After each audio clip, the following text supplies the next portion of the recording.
Since Mila's departure, Milo had been learning to listen again, not to the melody of her voice, but to the forest itself.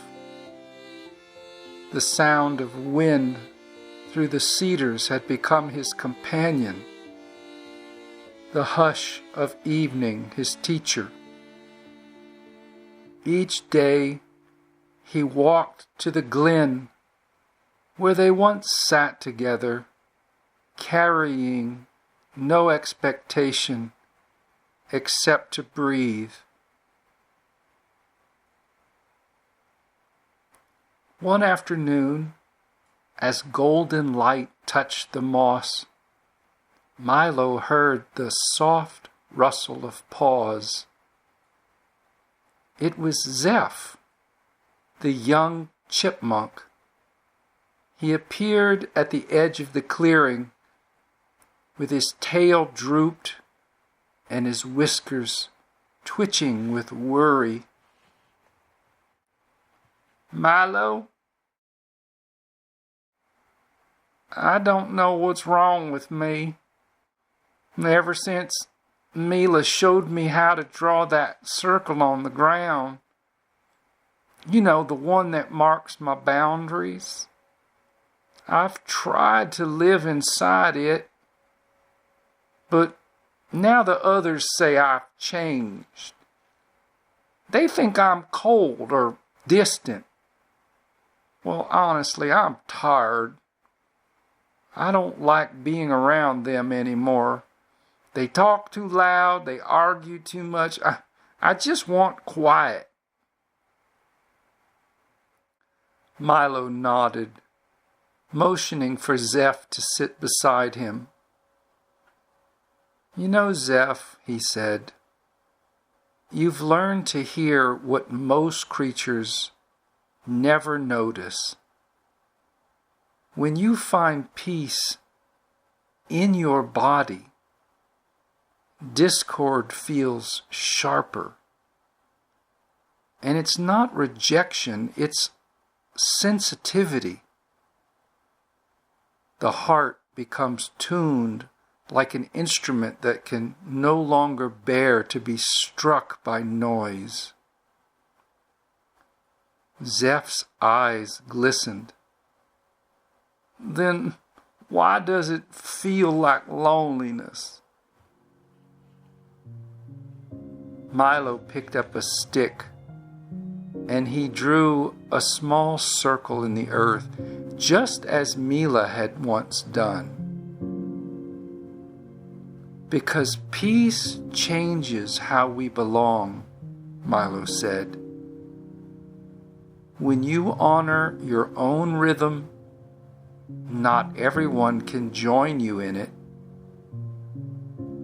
But that doesn't mean you're alone.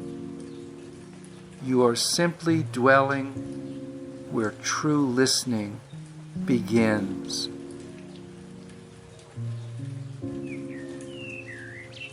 Milo paused, letting the forest speak, and the distant river murmured through reeds, and a blue jay called across the trees. "Zeff," Milo continued, "if someone asks you why you've stepped away, you can answer kindly, 'I honor my peace by speaking softly and listening deeply. That's how I stay kind.' Remember, you don't owe them more than that. And you're teaching them through example, not in defense and not in argument." Zeff looked down at the circle. "So you mean I don't have to prove that I'm patient or tolerant?" "No," said Milo, smiling. Even the gentlest deer walks away when the thunder rolls. Wisdom is not endurance. It's knowing when to stay dry.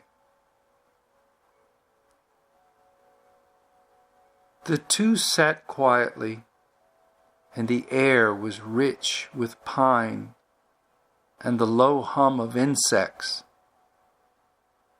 Zeff felt his breath settle, and the ache in his chest loosened. Milo gazed at the fading light, and then Zeff quietly asked, "Do you miss Mila?" Milo raised his eyes and said, "Every day.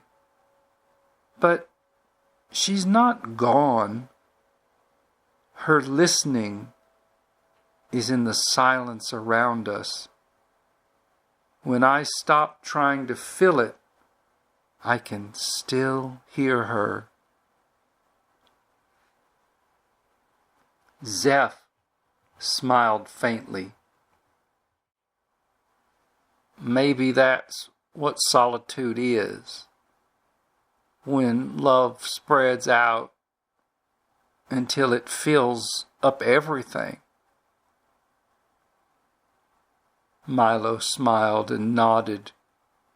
Yes, solitude is the circle love draws to protect its peace.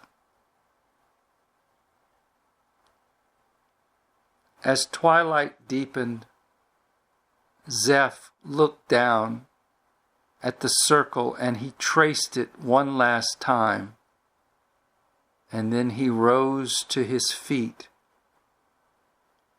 The chatter of the woodland creatures still drifted faintly from afar, but now it no longer pierced him. He carried the quiet like a lantern.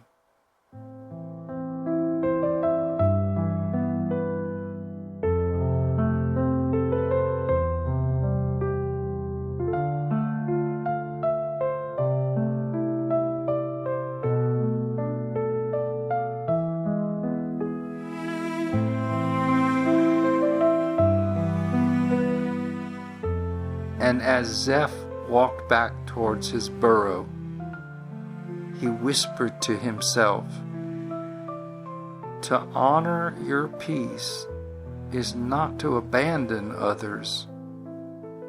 It is to teach them what love sounds like when it is quiet."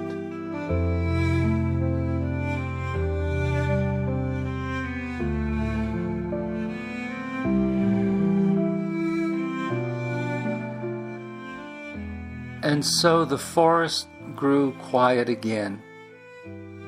The circle in the earth faded beneath falling leaves, yet its meaning remained, not as a mark to protect, but as a rhythm to remember. Milo stayed until the stars began to appear, listening to the wind thread softly through the trees. He knew that each creature must find its own way to peace, and that solitude, too, is a form of love, the kind that asks nothing and yet gives everything. The night deepened, and the forest breathed with him. And somewhere beyond the ridge, a single lantern moved through the dark, carrying its small light home.